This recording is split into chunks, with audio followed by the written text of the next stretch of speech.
go ahead. I tried to access the loops and the nested statements, but they wouldn't.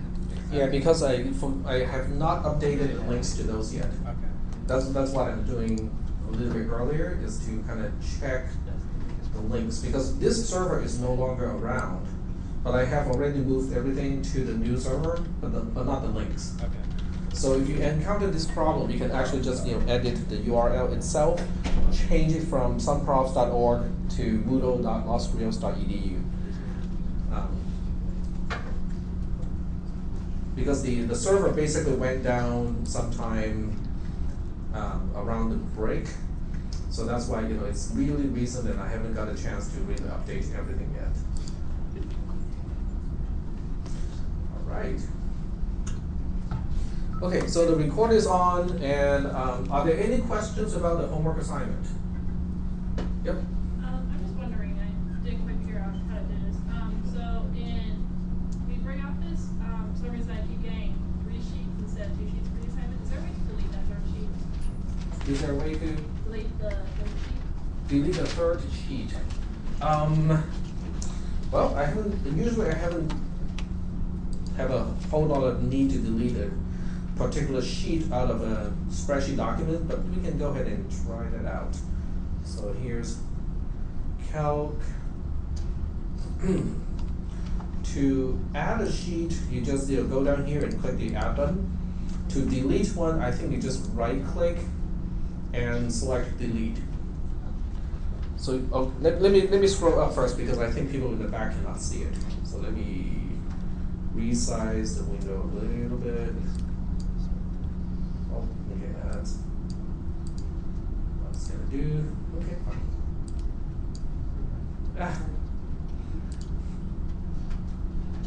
There we go. There we go. Okay, so to delete a sheet, you go to the sheet, right click on the tab itself, and then go back to select delete sheet. You don't have to delete it. If you have extra ones when you turn it in, it's okay. I'm just gonna ignore that. Any other questions?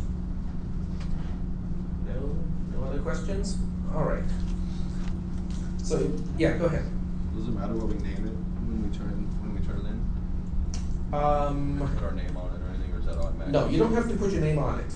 The reason why you don't have to put your name on it when you turn in the homework assignment is because you can only turn in after you sign in to Moodle. So the fact that you sign in has already established your identity. So when you turn it in, it is already linked to your account. So when I grade it, I know exactly who turned it in. So there's no need to no need to name the spreadsheet in a particular way. That's a good question. Any other questions? No other questions? Alrighty. Question. Yeah, go ahead. If you're returning that homework last week, do you have to resubmit it in, or is it already mine?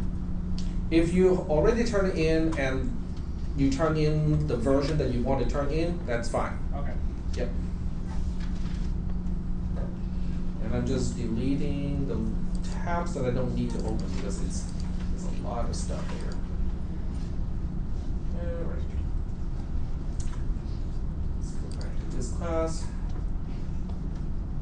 Are there any questions specific to assignment operations? In other words, the concept of variables and how they get updated. Yes?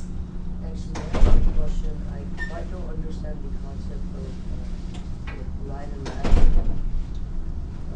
When I was looking at the problem, when you find the variable, like when it gets updated, and then you go to the line second, and you plug that in, and whatever the next variable is, it updates.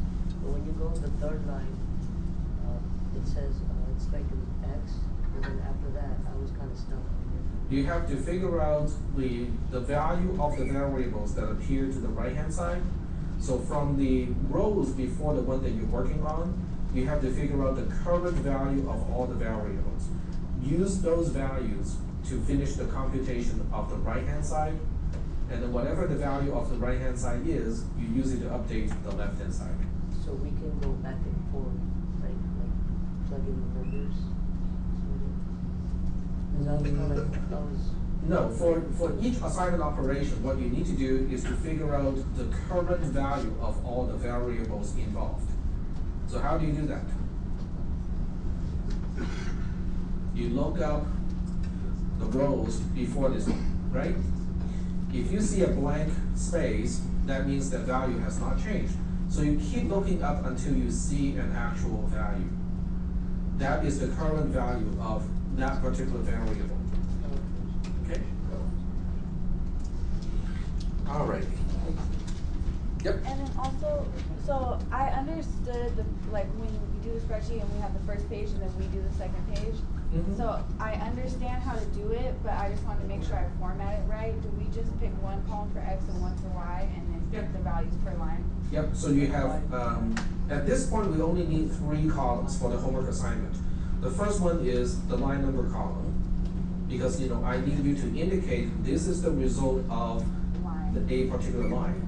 Now, it doesn't seem to meet it right now because we are just following the lines one by one sequentially, but at some point, like today, we're gonna jump around it all over the places. So that's why you need a line number column. And then you need 1 column per variable used in the code.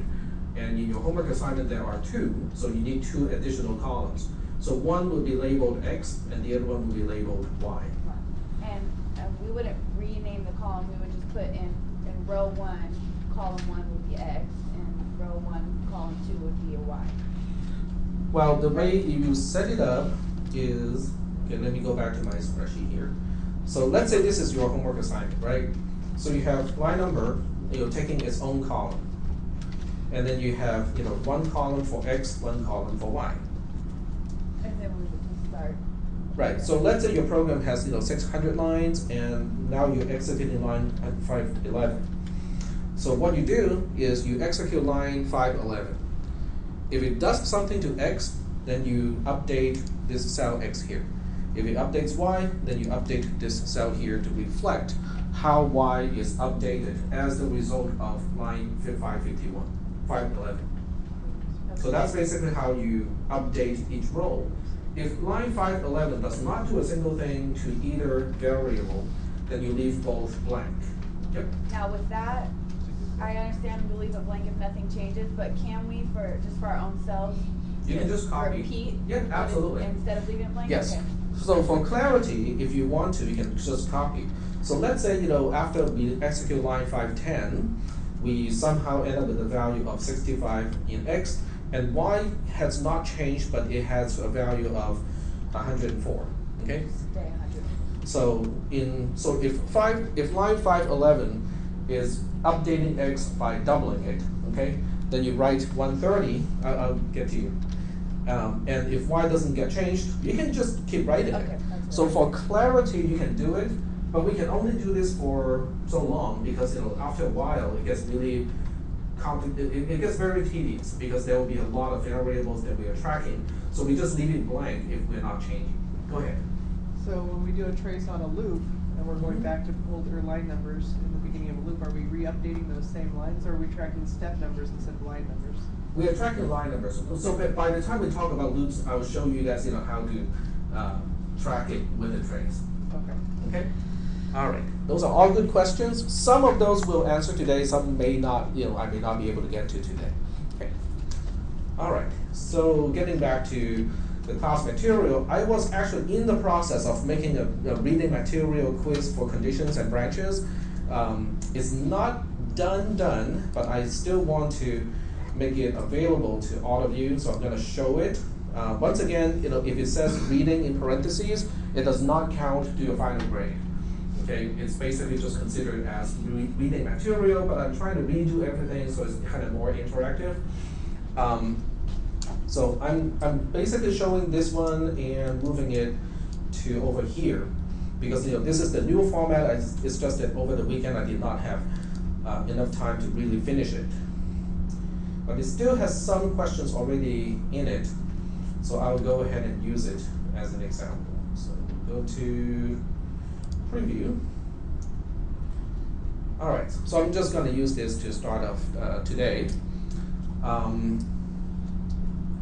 Okay, so this is all just reading material. So instead of reading this, I'm going to just talk about it. So let's say we are stuck with that problem of finding the maximum of two variables. You guys do remember that problem? Okay. So we're trying to solve the problem. We want to find the largest of two variables, but we have to find a code to do it. Okay, we have to derive the actual quote-unquote algorithm to do it. So the question is, how do we do it? Well, this is something that you cannot do with just assignment operation, because an assignment operation is always going to update the left-hand side with whatever you specify on the right-hand side. So we cannot just say, oh, y is the maximum, update z so it has the same value as y. But what if x is larger? Then you have to update z with x. The question now is, well, sometimes I want to do this and other times I want to do that. And sequential statements doesn't give you any ability to do that. So what we need is the ability to make a decision. Okay, to make a decision and say, well, sometimes we want to go this way, other times we want to go the other way. This is the very few times when I actually use a picture to illustrate an idea. So basically you have a trail, okay, you're coming in from the north, you're always heading south in all of these pictures. I don't use flowcharts because I hate flowcharts. Okay, flowcharts are easy to understand because it's just like a trail picture like this, but it doesn't scale up, which means when you try to specify complicated logic using a flowchart, you can usually end up with what we call spaghetti code. Does anyone want to explain what is spaghetti code? Yes? Code that is really long, too long to read or read efficiently. It is not just long, it is convoluted. Okay, it's convoluted. And in fact, it's not a term that I invent. Okay, the term spaghetti code has been around for a long time. You can just look it up. I cannot spell spaghetti. A-G-H-E-T-T-I. Okay, I think if it's close enough, it's good. Okay, S-P-A-G, okay, fine, code.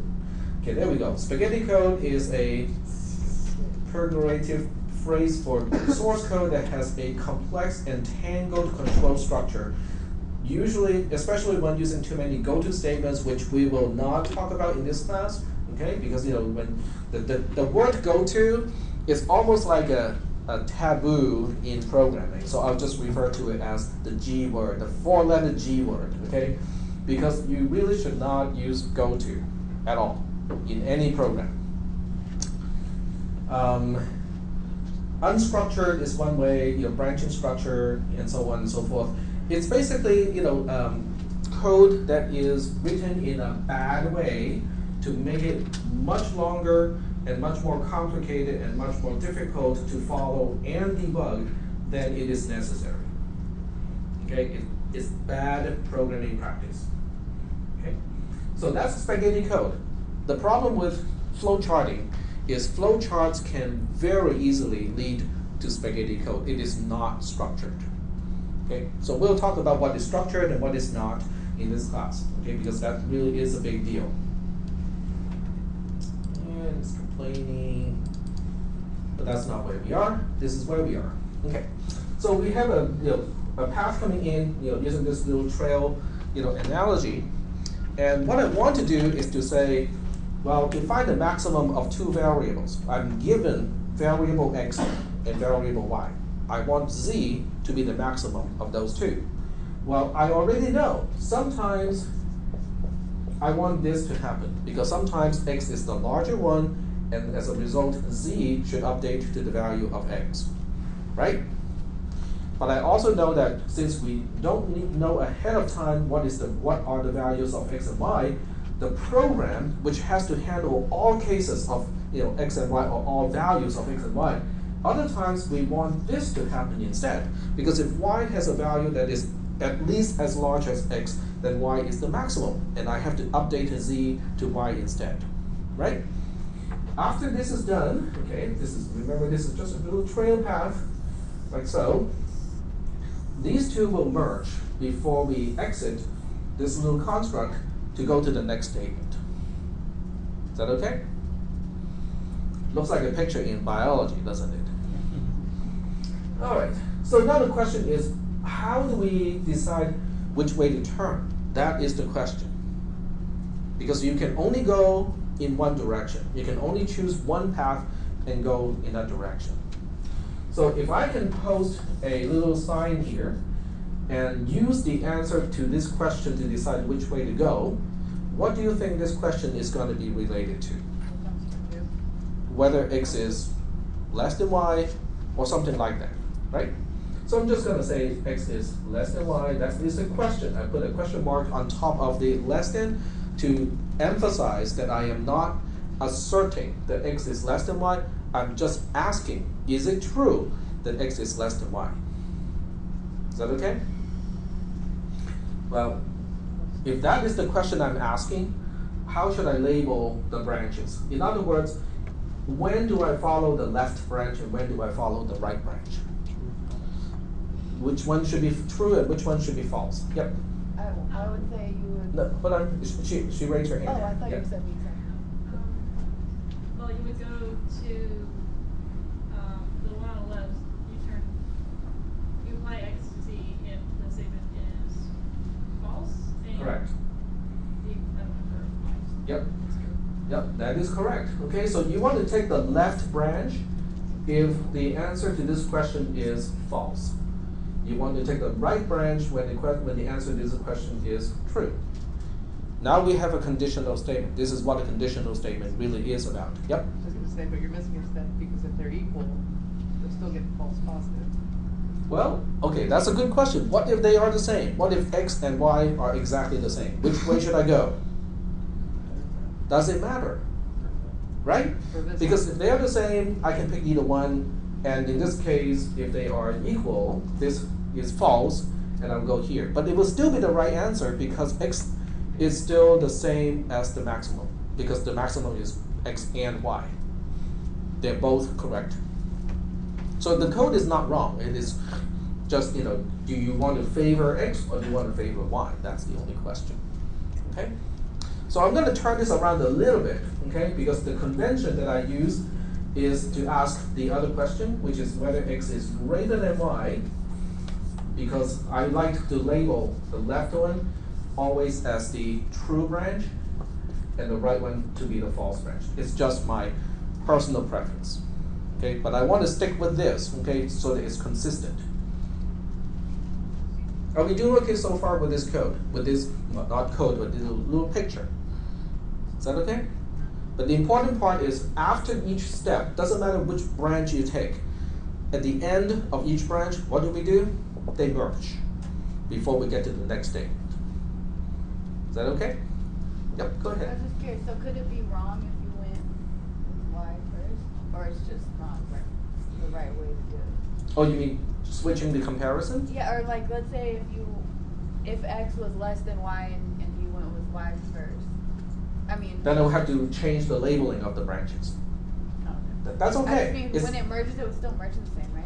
It will still merge the same. Yes. After each branch, they always merge before so you it's get just out. a formality which one you do first? You mean the right? The left-hand side being the true branch and the right-hand side being the right branch? Yeah. The false branch? Yeah, that's just my convention. There's no actual logic to it, other than it's just the way I like it. Oh, okay. I like Yeah, to label the left one true and the right one false. Okay. Any other questions? Yep. We're only doing one, right? We're picking one or the other. So we're either doing x to z or we're doing y to z. We don't end up doing both. We cannot end up doing both because Just one. once you make a decision, it goes either the left-hand side or the right-hand side. That is correct. Is that what- Yeah, Okay. thanks. Oh, okay, I misunderstood her Yeah. question. No, Okay, good I just job. didn't, I asked it very good. That makes Okay. sense. Okay, but you can draw a picture like this to represent the logic.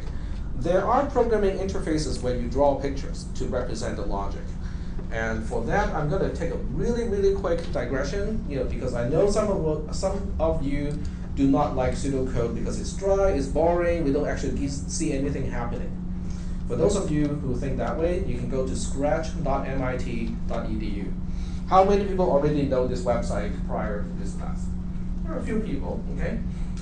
This is a quick and easy way for you to write code, and for the most part, what they describe is consistent with what I'm going to teach in this class. It's optional, you don't have to do it, okay? But I am going to use it to illustrate what it is like when you use a kind of more graphical way to write programs. So with this one, I think you have to sign in or join. So I'm gonna sign in. I'm not sure whether this is my account. Oh, it is. Okay, good. All right, so you can start writing programs, clicking create. There are lots of fancy and fun stuff you can do. You can also look at the projects of other people. This is the programming interface. This is called a sprite. It can do stuff. It can walk. It can change its costume. It can say stuff and whatnot. Okay, but that's not the purpose of today's demonstration. Today's demonstration is really just to look at control blocks. And if you want to look at a conditional statement, this is what it is. And you know, it doesn't even magnify. Well, I guess I can click this many times. There we go. Okay, so with this programming interface, you know, this is what a conditional statement looks like. It is doing the same thing as what we have here on the board, except it looks different, right? So it's kind of like turning the whole thing sideways a little bit. The hexagon block here is the question.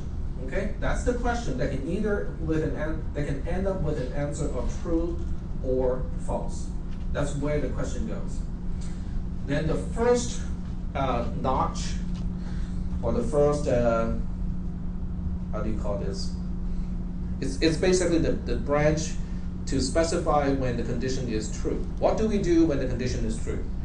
This one specifies what do we do when the condition is false.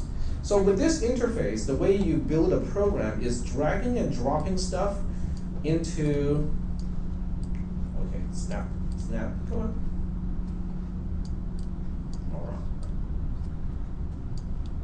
Why is it not snapping? There we go. So this is how you write a program, is you can basically put stuff inside like that. It sounds really easy. What do you think is a problem with writing code like this? Let's say go ahead. You're limited only to what they give you. And You can scroll. well, yeah, but like. But you're right. Okay, It's a limited syntax. It's right? very limited. Well, the syntax itself is not the limiting factor. The limiting factor is what if you have code, another chunk of code below this, right? And you're trying to extend this one. Then you have to move everything aside to create more space to write more code over here. So when your code gets really complicated, this approach is you can still do it. It's just that it gets very difficult to edit a program. Okay. So what we do is we try to use text to represent logic that we otherwise use a picture to illustrate. In this case, for our pseudocode, this entire logic is represented by a single word if, okay, starting with an if, and then we specify the condition. In this case, the condition is asking, is x greater than y? Okay, fine. If x is greater than y, in this class, syntax is not that important, so you can use parentheses around it, or you can leave it without parentheses. But I would suggest that you start to get used to parentheses, especially in a conditional statement, because that's what C and C++ wants. In this class, I personally use the word then to emphasize whatever is following this is the then branch, or this is what you specify in the case when the condition is true. So in this case, I have one single statement to say that, oh, let's go ahead and update Z with the value of X. Then we have another word called else. Now, else is really just a separator. It is separating what we want to do when the condition is true from what we want to do when the condition is false. So from that sense, the word else doesn't have a whole lot of meaning. It doesn't do anything other than separating the two branches. So the else, or the else branch, is whatever is in the after else and before and if. So now we have the two representation of exactly the same logic. Okay, one is kind of like a pictorial representation. You can just follow the arrows to find out what it does. The other one has no arrows whatsoever, but it does use certain keywords to give you a hint of, oh, what is this block here? Oh, it specifies what do we do when the condition is true because it's after then and before else. What about this stuff here? Well, this is what we do when the condition is false because it is between else and if. Okay. Why do we need and if down here? Close the loop. To close the construct, okay? Because the and if, okay, this if is matching this if here, and then the word and is clearly stating that this is the end of that block, okay? Now this is not in C++. C++ does not use and if. It has a very obscure way to imply the end of a construct, okay? And I said obscure, but at the same time it's also concise. It doesn't use any unnecessary construct. But what you end up with is a programming language that can be confusing. So I'm going to leave this really rather important responsibility to the next professor. Because in C and C++, knowing when a conditional statement ends can be a little bit tricky. But I won't talk about it in this class. It's up to the next professor to talk about that, which can very much be myself, because I think I'm scheduled to teach cisp300 in the fall. But that's okay. I have to separate content between classes. All right, so are there any questions between the picture and the text representing the same logic? You got conditional statements. Okay, but I was jumping a little bit ahead of myself, getting back to my own slide here. I was jumping a little bit ahead of myself because I'm talking about conditions already. So in this case, the question is, think about real life, what evaluates to a value of true or false out of these three options? Well, I think most of you know the answer already. I mean, this is a rather simple thing because you already know what kind of value you end up with when you have a division, what kind of answer when you have an addition, and what kind of an answer you get when you are comparing.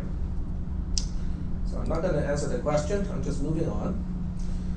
We do have a lot of comparisons. We have 6 usual comparison operators.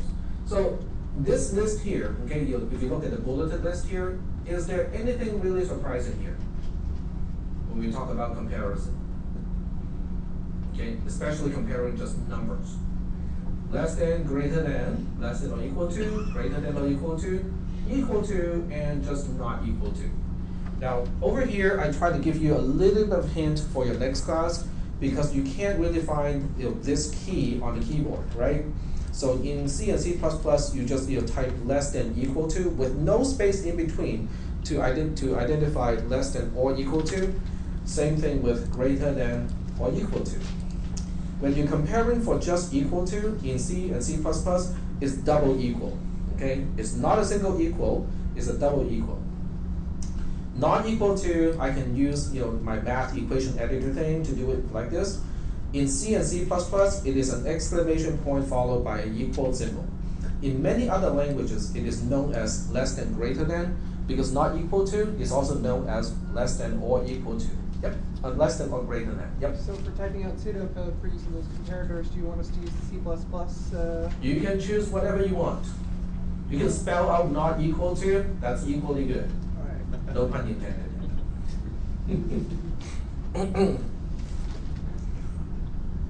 Okay, so are there any questions about up to this part? Okay, go ahead. Which one was the double equals? Double equal is checking for equality. Okay, so it's just unequal, but in some programs use double. Right, because in C and C++, a single equal means something else. Okay. And the problem is a single equal can be used where you specify a double equal, but it doesn't do the same thing as what you expect. So that's one of the big problems with C and C++ is the program looks like what you want it to do, but it's not. It's not a syntax error, so the compiler cannot help you. Well, it can. You have to turn on the nagging mode of the compiler. Then it will check for those things, and go like, hey, I think you might not want to do this here. Okay, so I'm going to pass the row sheet. You will learn in. Oh, that's bad. It's like I was too close to the speakers. Yep. Is that the official name, the nagging mode of the compiler? No, the official name is called WALL, W-A-L-L, with the uppercase W, because it stands for warn all. I like nagging better. Nagging mode is good, yeah. You can make it even special. You can make it even nag more by specifying even additional what we call directives to the C compiler. So it can do a lot more analysis. A lot of programmers do not like that because they nag you about just about everything, little things. But the thing is, if it nags you about 10 items, okay? Let's say there are 10 warnings. Out of the 10, maybe 8 are not real problems. Now, if you have something that's a warning, but it's not a real problem, there is always a way to convince the C compiler and say, yes, I know what I'm doing, let me do it. Okay, and you can specify that in the source code and just say, stop nagging, I know what I'm doing. But out of the 10 things that they complain, 8 are things that you know what you're doing. So what you do is you go into the program and you put in whatever is necessary to convince the compiler and say, yes, I know what I'm doing, don't nag. The other 2, what do you think those are? Actual problems. Okay, so a lot of people say, I don't want to read these warning messages because they don't seem to apply because they only read the 4 messages at the top. But they forgot that there are 2 warnings down there that are actually relevant. So the correct way to approach this is to not to turn off the warnings, but to fix the ones that are irrelevant and just tell the compiler using the special text constructs and say that I know what I'm doing. Okay. All right. So getting back to this slide, you cannot specify something like this in a programming language, and as a result, I do not want you to use this construct either, because I want you to get used to using conjunctions, okay, which is the next slide. So what is the value of the following comparison condition, x is less than x? Okay, let's read the options here. It can be true or false depending on the value of x. It is always false regardless of the value of x. It is always true regardless of the value of x. The key is already in the system, so if you want to take the quiz, you can find out what the answer is.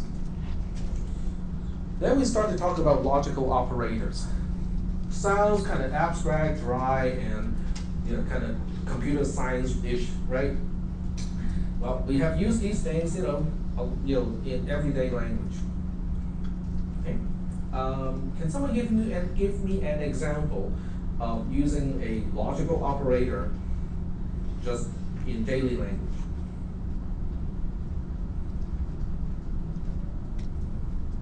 Yep. A banana is not a cat. A banana is not a cat. That is negation. Very good. So the word not, okay, is a logical operator. It flips true to false and it flips false to true. Okay. There's another logical operator. I almost spelled it out. There's another logical operator that people use a lot when they whine. Yes. A banana is always a banana.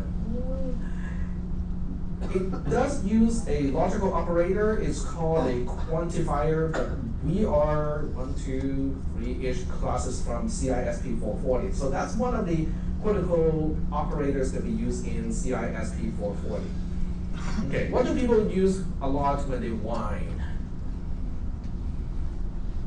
Think of what people, yeah, go ahead. Always or never? That and also, Can't. okay, I'll give you an example. Okay, I really don't like tax class. It's boring, and it is irrelevant, and there's too much homework assignment, and da da da da da. Yep. The word and, yes, A-N-D, which is also known as B-U-T, right? They mean exactly the same thing as far as the logic is concerned. How many people remember the beer commercial? The beer commercial, I think it says, it showed one guy who was kind of rough around the edges, but he's wealthy. So I think the commercial goes like, rich but not sophisticated or something like that. Okay? But in that context, what does the word B-U-T imply? It's really the same thing as and, A-N-D. Okay? But it just has that connotation of contrast. But from the logic perspective, we don't care about contrast. Okay, we need to know, are these two conditions both true or not? That's basically what we care when we're dealing with programming. All right, so I'm just going to show you this slide here. The truth tables don't really show up too well, unfortunately. I did not put in the green lines here. So basically, a truth table shows you multiple columns. In this case, we have two columns. The first column, the one to the left, is labeled x. X is a variable. It can either be true or false. The column to the right-hand side is labeled not x. In other words, it is the value of the negation of x. X can be true or false. So the question is, when x is true, what is not x? It is false. What happens when x is false, what is not x? Not x is true. So that's what a truth table is. It allows you to specify specific values of a variable. In this case, it is x. And then you can specify the value of an expression involving a variable in this case, or in many other cases, multiple variables. Are there any questions about this particular truth table? Questions? Yep, go ahead. Are we gonna have to make these, or this is all like inferred in the operation itself, right? That It's if just- it's true, then it's obviously not false. Right, but it's spelling out the definition of negation, or the word not. That's basically what I'm trying to do here. So to most people, this is intuitive. This is something that you already know, which is okay, that's good. The next operator is known as conjunction. A conjunction is a fancy word for and, okay? So conjunction, and, meaning exactly the same thing. The mathematical symbol is this little TP kind of looking thing. We can use the mathematical symbol in this class. We can just spell out the word and, okay? So in this class, we can use a variety of ways to represent conjunction. But what is conjunction? We are talking about just the representations, spell it out, call it conjunction, call it and, call it the little TP symbol. But what does it mean? Once again, we use a truth table to define the actual operator. This time we have three columns. The first column is labeled x, okay? But when you look at the values of x, it is true, true, false, false. Well, I'll explain that later, okay? Why we have doubling of the true, false value. Then we have another column labeled y, because in this case, x and y are called independent variables, which means when x is true, y can be true or false. When x is false, y can be true or false. So that's why we have four possible combinations of these two independent Boolean or true, false values. Okay.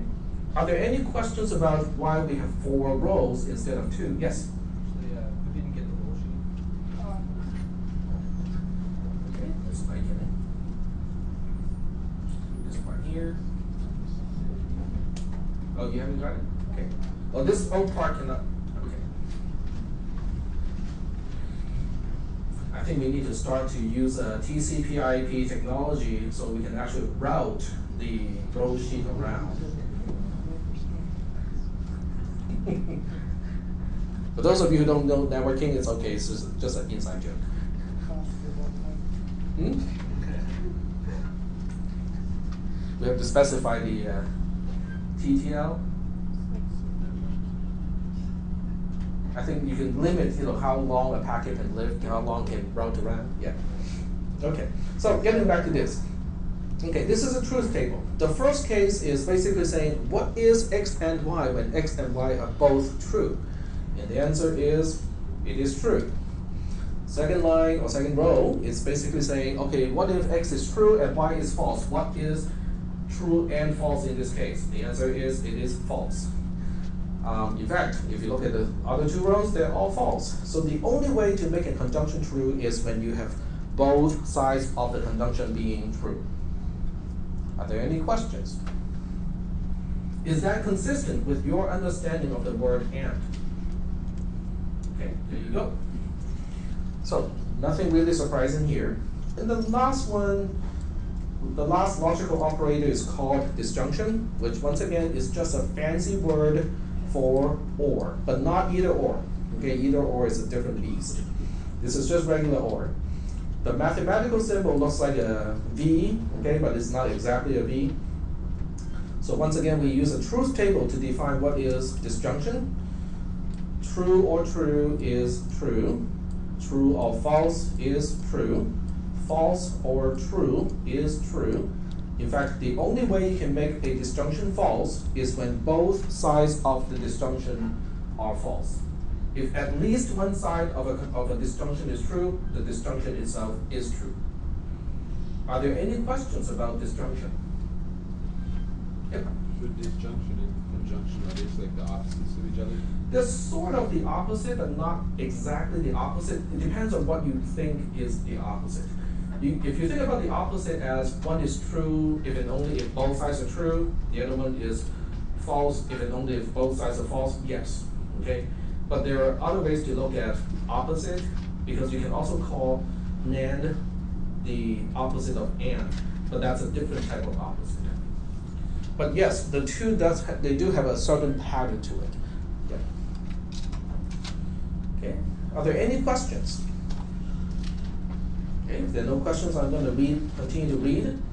Okay, so here's the fun part. The fun part is you only need one single comparison operator. If I give you all the logical operators, I can just give you less than.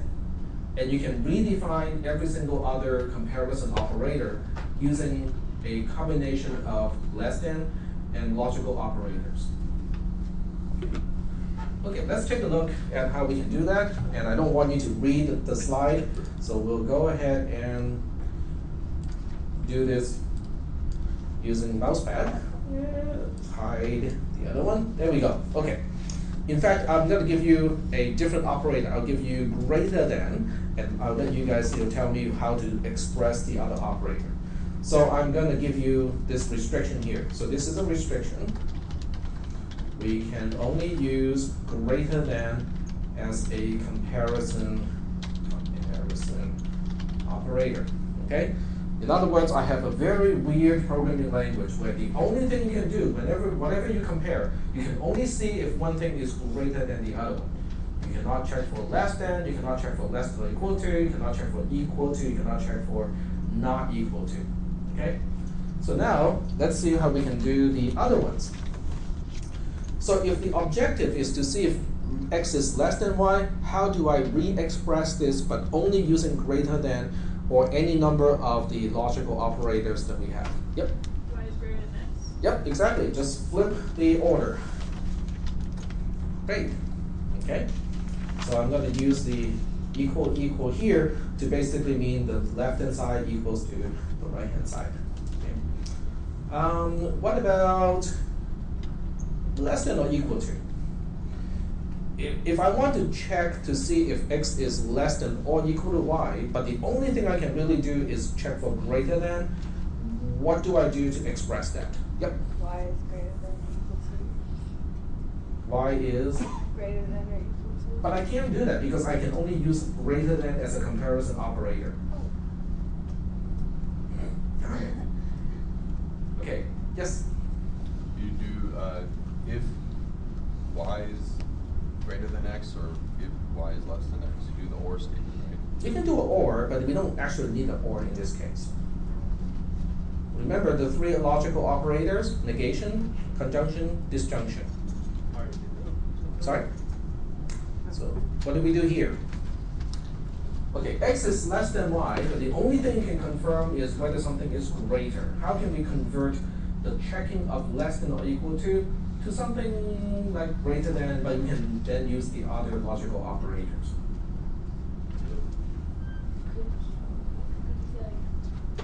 Y is greater than x and x is greater than x. You're actually pretty close. Okay, if x is less than or equal to y, is x greater than y? Go ahead, sorry. I'm just wondering, are we allowed to use and or?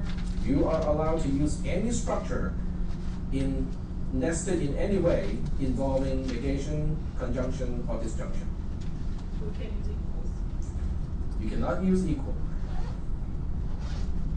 Well, this one is not as complicated as you think. Okay, number line. Draw a number line. Okay, 0, 1, 2, -1, -2, blah, blah, blah, blah, blah, blah. Okay, so let's just think about a concrete case. So we want to say, I don't know, x is less than or equal to 1. Okay. So if I want to check, I want all the values that are less than or equal to 1. That means, this guy meets the requirement, this guy meets the requirement, this guy meets the requirement. Everything on that side meets the requirement. Okay? But I can only confirm greater than. So how can I turn this around and only use the word greater than?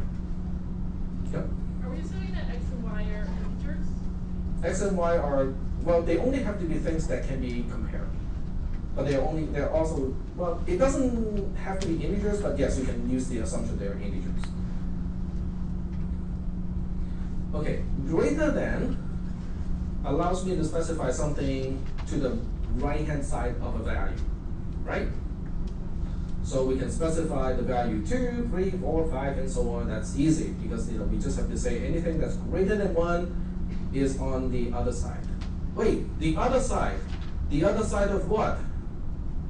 The other side of what we want. Hold on a second here. If I can specify all the things that I do not want, can I flip it around to specify things that I do want? How do I do that?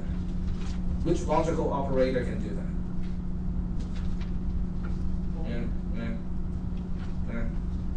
Negation. Okay? If I can specify everything that I do not want, what do I get when I negate that? Everything that I want. Okay? So, to answer this particular question, how's that? X is less than or equal to y is the same thing as it is not the case that x is greater than y. Is that working out okay? And that would tell you what, that would be telling you what's less than. These two expressions are exactly the same. Oh, okay.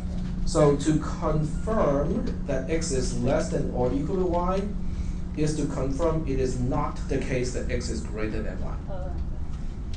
In other words, x is less than or equal to y means exactly the same thing as x is not greater than y. Okay? Is that okay? Let's find out how to do something else. Let's try the tricky ones. X does not equal to y. Okay? And I specifically chose to use the C++ notation. Okay. So the only thing I can do is to say whether something is greater than another value or not. But yet this time I want to confirm that a value does not equal to another value. But I am allowed to use any combination of any number of logical operators. How do I do that? Yep, go ahead. Should say x is greater than y and y is not greater than x. Is that correct? No? You're getting close. Okay, so we know the components. Okay, so we know this is one of the components. Yep, go ahead. X is greater than y and x is less than y. You can't use less than.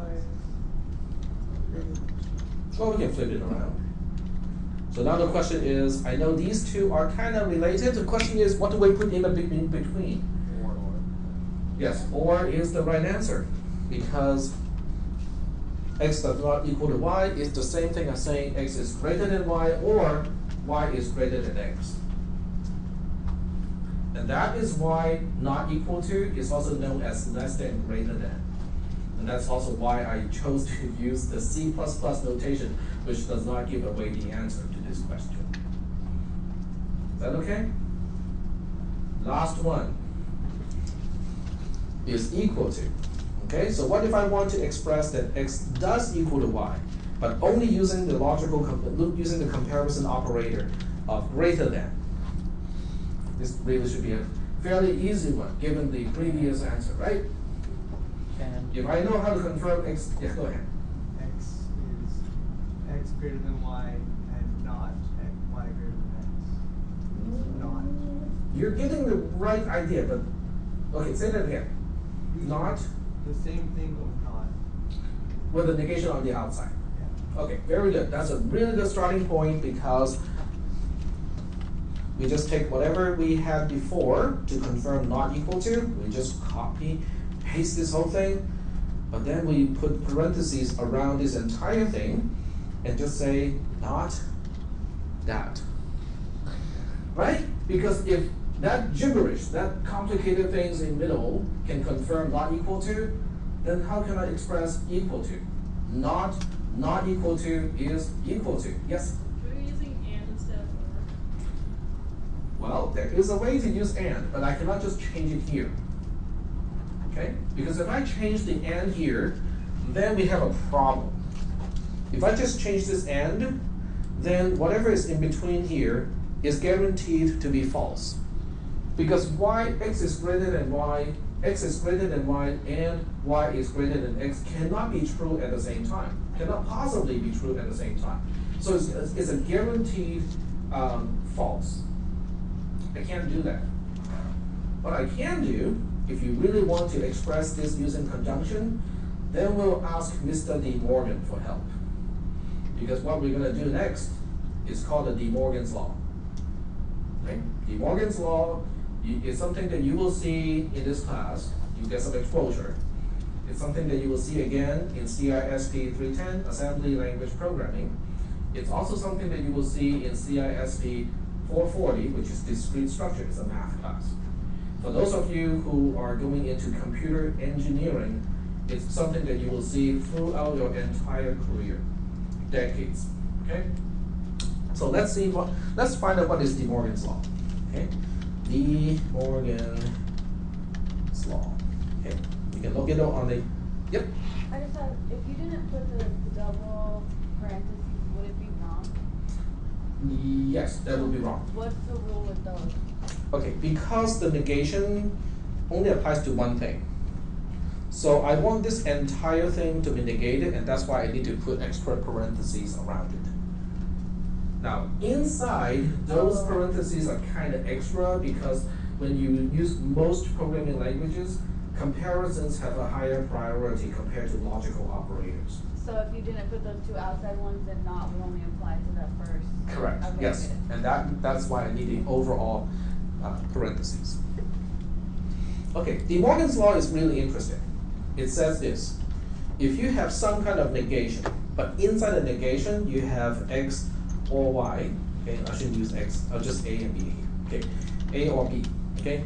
A by itself can be a really long, complicated, convoluted expression, b the same way, okay. I'm just shrinking it to a and b, just say, okay, there's a disjunction of some kind inside the negation. Is that okay? De Morgan's law says you can rewrite this as not A, and I'm going to use extra parentheses to emphasize the ordering, and not B. That's what De Morgan's law says. If you negate a disjunction, it's the same thing as negating whatever you are using in the disjunction individually, but then you have to change the disjunction into a conjunction. To some people, this actually makes intuitive sense. To some other people, it may not make intuitive sense. How do we prove it? We already have the tool to prove something like this. It's called a truth table. Okay? Now, how do we use a truth table to do something like this? Well, the only way to illustrate is just do it. Okay, so we have two independent variable a and b in this case. So we got a and b. We have one expression, which is a or b inside the negation. We have another expression, which is not a, conjunction with not b. Okay. Tell me again, what are the four possible combinations between A and B? A being true, false only, B being true, false only. Go ahead. True, true, true, false, false, true, false, false. Yep, exactly. So we have true, true, true, false, false, true, false, false. Now, how you want to enumerate the four cases is entirely up to you. If you want to mention false, false first, fine, okay? As long as all four combinations are covered, your truth table is okay. So now we need to go to the first expression and say, okay, if A is true, B is true, A or B is true, what is the negation of true? False. Okay, very good.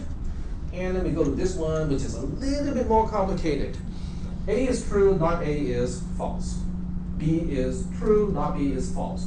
False and false is false. Okay, very good. So we got the first row figured out. Second row. A is true, and oh, well, that's enough, right, for the disjunction? Because if one side of the OR is true, the whole thing is true. I don't even bother to look at the other side. What is not true? Not true is false. Okay, so the entire expression is false here. And then on the other side, we have A being true, not A is false. With a conjunction, it's the other way around. If I know one side is false, the entire thing has to be false for a conjunction. So I can immediately decide that this whole thing is false as well. Okay, look at this one here. Well, it's kind of like this previous one, except it's, you know, the right hand side, the left hand side are flipped. So this is false and false. Okay, and here comes the last one. A is false, B is false. So what is false or false? False or false is false, right? Because we have the other truth table that we saw earlier. Not false is true. So the entire expression is true because we have a negation on the outside.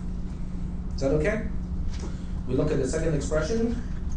A is false. What is not false? True. B is false. What is not false? True. What is true and true? True. Okay, so now we have a truth table that is kind of awkward because it has got two columns corresponding to expressions. But when you look at each row, okay, and you look at the result of each expression, what do you notice? They are the same. Do you think it's possible to come up with a fifth row where the results of the expressions are different? Is it possible to have a fifth row? Is there a new way to specify a combination of values of A and B? Is there anything that I have not covered? Nope, because they can only be true or false, right? I have listed every single way you can combine A and B. And what is that going to say? They're the same. The two expressions are exactly the same. Let me just highlight which two expressions. This expression versus this expression, they are equivalent. Whenever you see one, you can say the other one. Whenever you see the other one, you can say the first one. Is that okay? So the two expressions in the last two columns are equivalent? That's the takeaway. The takeaway is not disjunction AB is exactly the same thing as not A, the whole thing, and not B, the whole thing. You can basically interchange these two expressions. That's De Morgan's law. Oh, wait. What are we going to do with De Morgan's law here? Do we see a potential of applying De Morgan's law? Do you see a negation on the outside of a disjunction? Every time you see a disjunction, immediately on the outside of a disjunction, you can apply De Morgan's law. So we can apply De Morgan's law here. Well, once you apply De Morgan's law, you are distributing the negation to the inside, but you have to change the operator to conjunction. There we go. So, is that okay? So you want both so that it can read more like circumstance? The reason why you want to apply the De Morgan's law transformation is sometimes you only want to use conjunction. Other times you only want to use disjunction. So you just gave it both options. Right, this is the way to transform your expression so it does not use, in this case, the result is I'm no longer using disjunction, I'm just using conjunction. Now, in this class, it doesn't really do a whole lot of help because it still expresses the same thing. But when you implement computers using transistors and gates and stuff like that, there are preferences. Like, I want to use only conjunctions. So then it becomes useful to change something that originally has disjunction into only using conjunction. So that it doesn't get excluded when we apply that preference. So that it does not. Like, so if you were writing code, you would write both versions of this out, right? You choose one. You can So just you would pick choose one. De Morgan. And De Morgan's law basically just transforms. It's just like in algebra, okay? I'll probably figure it out. The rationale is just like in algebra. In algebra, just in normal algebra, A times B plus C, okay, and B plus C being in parentheses, is the same thing as AB plus AC, right? It's called the distributive law of algebra. Well, when do you use this form and when do you use this form? It depends on the application. Sometimes one is easier, it leads you to the step that you need, and other times it's the other one. But all we need to know is the value are the same between this and this. It's the same thing with De Morgan's law. It's just a very awkward transformation that we don't see normally in arithmetics. Any questions? So are we convinced that we can just use greater than for all of the other operators? Okay, which is kind of fun because just using logical operators that we are really familiar with, and we can now express all the comparisons operators that we're also familiar with, only using one single comparison, which is in this case is greater than. Getting back to here, how do we express less than, but only using less than? How do we express less than or equal to, but only using less than? I will leave it to you. This is a little exercise. Okay, now we have conditional statements, which is getting back to what we have talked about a little bit earlier in the picture. Yep, go ahead. What was the little bracket sign in front of was that just a minus sign? I just saw it on the answers to the previous question.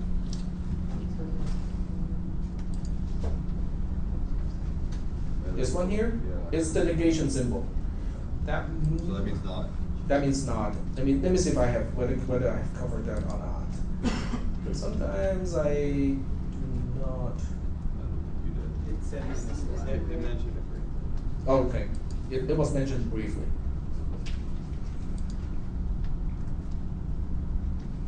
If it is mentioned, it's going to be in the operator part, not in comparison. Next one. There we go. So it is kind of here. But since I just released this reading material, I do not expect any one of you to have read that already. Okay. So are there any questions about conditions? Comparisons? Logical operators? So we're now going back to conditional statements. So the last slide that I have prepared, which is not really the whole thing, I really wanted to include more, is basically the general form of a conditional statement. And you can see that I use italic font sometimes and sometimes not italic. The italic portion is basically a placeholder. It is going to be replaced by something that is actually the condition. The portion that is not italic, like the words if, then, else, and if, those are the ones that you have to actually specify in pseudocode. Okay, so something you have to specify verbatim, other things are just placeholders. So I use this example. We have seen this before, right? If x is greater than y, then z gets x, else z gets y, and if exactly the same thing that we have on the whiteboard. Is that okay? And then in some cases, if you want to do the absolute function in math, you can do it with a conditional statement, because you can say if I want x to be the absolute value of itself, take the absolute value of x and then put it back into x, this is how you can do it. If x is less than 0, then x gets the negation, the arithmetic negation of x itself, so that will flip it back into a non-negative number, right? But there's no really else to do, because if x is greater than or equal to 0, there's nothing I need to do to x. So in this case, I have an empty else case or the empty else branch because there's nothing to specify between the else and the end if. Syntactically speaking, this is perfectly okay, nothing wrong with it. But most people do not like to see it like this because it specifies else, but yet there's no branch, there's actually no code corresponding to else. So syntactically speaking, a lot of times people just simplify that and just forget to mention, do not mention the word else, because there is no branch corresponding to when the condition is false. Or no action to do. The branch is still there, there's just nothing to do. Okay? I do want to illustrate the picture of this particular logic, just so that you know that even without the word of else, there is an else branch. There's just nothing to do. Okay, so I'm just going to erase this picture and replace it with a picture corresponding to the last chunk of code, which is this part here. Okay, it's a conditional statement, which means automatically we have a branch. The condition goes here. It is asking whether x is less than 0. Okay? My convention is the left-hand side is the true branch, the right-hand side is the false branch. So we do have two branches. True, false. So there are two branches. What if x is in fact less than 0? We follow the true branch, and then you see the only statement that we have is to negate the value of x and store that back into x. That's the only action we have to do. Fine. Okay, specify the action, time to exit. What about the other one? Yep, go ahead. What does the sign say? X is less than 0. Same thing as in the actual text version of the code. So the false branch is still here. There is a branch, except there is nothing to do. It just merges right away to the exit. So this is really important because the pseudocode implies there's no else branch, but there is an else branch. There's just nothing to do in the else branch. It shortcuts all the way to the end. Is that okay? Okay, so given this construct, does it look like we can do something over and over again? Not yet, okay? Because a conditional statement has one entry point, right? You go to either of these branches, and then what do we do after each branch? They merge, and after they merge, what do? Gets out. We cannot, there's no mechanism to go back and say, I want to do it again. Okay, so this is called branching, but it's not a loop. It doesn't do repetition. Are we doing okay so far with these concepts? Okay.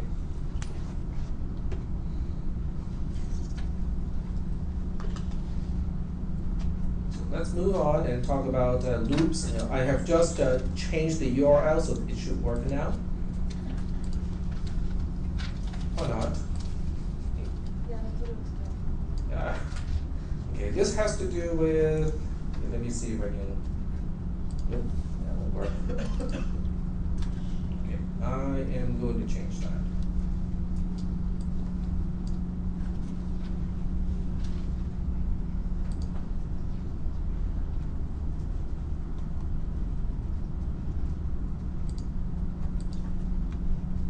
Because it's not just the URL that needs to be changed, the appearance has to be changed as well. It has to be not in frame. Open may be the best option. Let's check that. Yep, so it displays the link, and once you get to the link, there's the HTML version versus the PDF version. Okay, and I apologize for the link not working. And the next one. The next one too, yeah.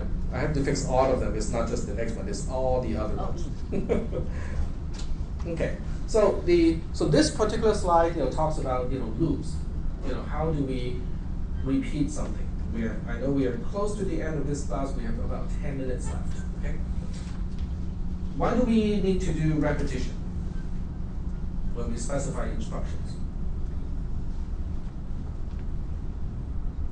Can someone give me an example of an instruction to someone, to some person, to do something that involves repetition? Yep, go ahead. Cut each piece of bread in a loaf in half. Until it's all done. Until it's done. Yep, okay. So we do use repetitions a lot in real life, okay? Before we have the parking structure, to find a place to park involves a lot of looping, right? Literally, looping around the parking lot. What else involves, looping? Doing something over and over again.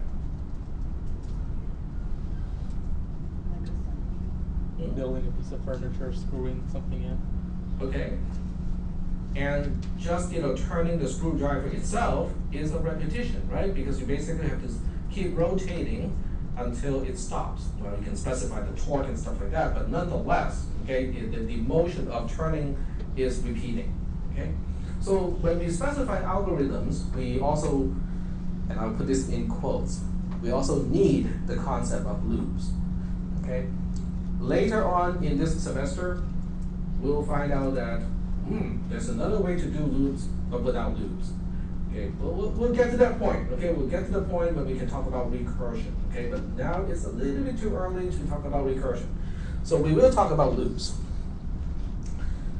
And I'll just go ahead and I will change the order a little bit. Okay, I'll talk about the while loop first. Give me one example of a loop.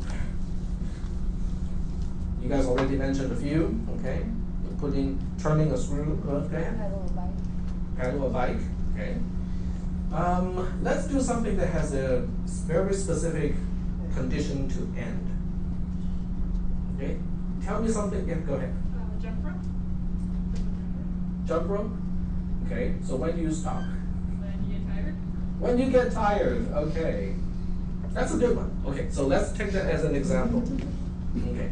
So with jump rope, what is one individual step? What is a quantum of a step? Move the rope upward. And skip.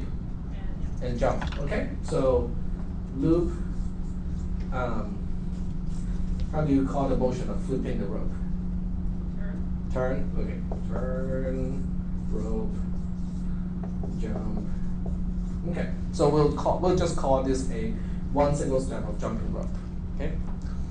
And you specify, do this until you are tired. Okay. Now when you say, turn rope, jump, and repeat until you're tired, do I have to do at least one if I start off tired? You start off tired. Well, do you want to do at least one step of jumping if you're already totally beat that day? Of course not, right? Okay, so now we are basically saying there are two types of loops. One type of loop will basically say if this condition is not true to begin with, don't even bother to do one step. But there's another type of loop where you always do it at least once before you terminate. Okay, so we'll talk about this one first. Okay, so in this case, the syntax to specify this is to use the word while. If you do not like the word while, you can replace it with as long as. Okay, it means exactly the same thing. So we know tired, comes in place somewhere here, but this is the wrong logic, isn't it? While tired, do, turn, rope, jump. That's not what I want to do. What do I need to do here? Not. While not tired. Okay? And the syntax also specifies and while, because we have the beginning of a while, we use and while to end that block. Only in pseudocode and Visual Basic, okay? Because this makes it easier to read the code. In C and C++, once again, the end of a while block is very implicit, okay? It's problematic. But once again, I will leave this to the next professor to explain. Okay, so this is the syntax of this. Now we can go back and draw a picture about this. Okay? You never update tired. Sorry? You never update tired. He'll jump forever. No, I specify while not tired. Yeah, but tired never changes. Huh? Oh. It's an infinite loop. It's not an infinite loop.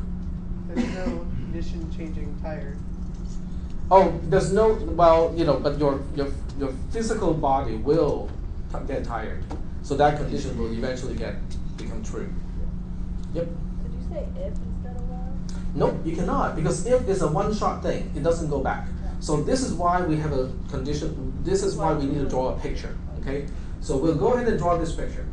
Do you have to write tired after while? At the end? At the end, Right there? And while? and while, no. Oh. This is just, echoing the while keyword here. Yeah, this is the condition. This is in parentheses, it's the condition. Okay. Okay? All right, so we want to draw a picture of this loop. The picture looks like this. There's a way to get into the statement, right? And since we have a condition here, it implies what? Right away it implies something. A branch, okay? A way to proceed in two alternatives. Okay, fine. We'll go ahead and draw this, okay? Now don't copy this just yet, okay? Because there are something I have to edit later on. Okay, so once again, I have T and F here. And this time the question is not tired. It's the question, okay? Am I not tired? Is not tired true or false? That is the question. So if the answer is true, I am not tired, then I will perform these operations: turn, rope, jump, okay? Just like that. So far, it still looks like a conditional statement. It's got the branch, it's got the condition, has got one action for the true branch, just like a conditional statement that has no else, right? But here is where it goes a little bit strange. What do we do after turning the rope and jump once? We reevaluate if we're not tired. We have to go back, okay? This is the one thing that we haven't seen before is, we have to go back. There's a specific place we have to go back to. We have to go back prior to the branch itself because we have to reevaluate, are we tired or not? Then we decide for the next round whether we want to continue to turn once or not, okay? So that's why I told you guys not to mirror my picture just yet because I have to open a notch here and connect back to that path. But this is a one-way street. You cannot go from here and jump all the way back to here because we are looking at one way only. Are we still doing okay so far with this picture? Yes? In the box up there, does it say not tired? Yes, it says not tired question mark. Sorry, bad penmanship.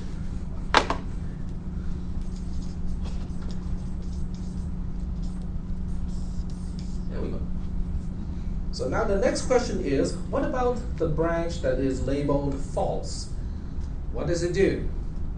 Well, okay, look at this picture right now. Is there a way for me to continue with whatever is next so far? Nope, because it keeps going back and all that. But we do have one dangling branch here that has, we haven't really connected it to anything yet. And guess what? That's your way out.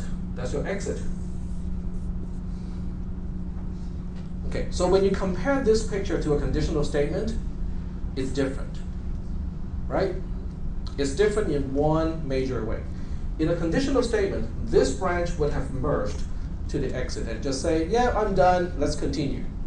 With a loop, this branch goes like, well, we're not done, let's go back. Let's go back and reevaluate the condition. Is it still true that we are not tired? Maybe this is not true anymore. If this is false, then I go for the else branch and exit. Is that okay? Are there any questions about this branch, this type of branch?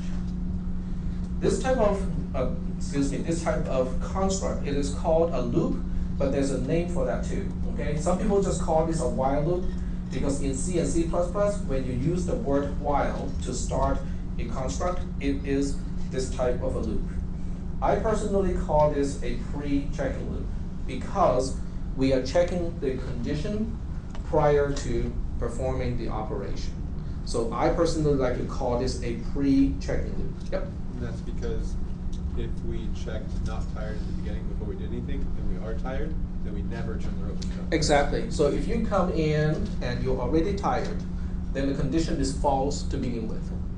Well, you still follow the same logic here, because if this condition is false to begin with, you still follow the false branch and you just exit right away. So you won't even skip once in that case. That's why, that's the significance of a pre-checking loop, is there's a potential of not even going through it once. We have 1 minute left, which is not enough time to talk about post-checking.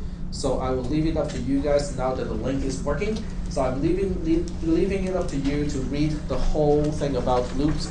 And then on Wednesday, we'll finish up all the looping, and then we'll start to talk about nesting. How do you put one construct within the other?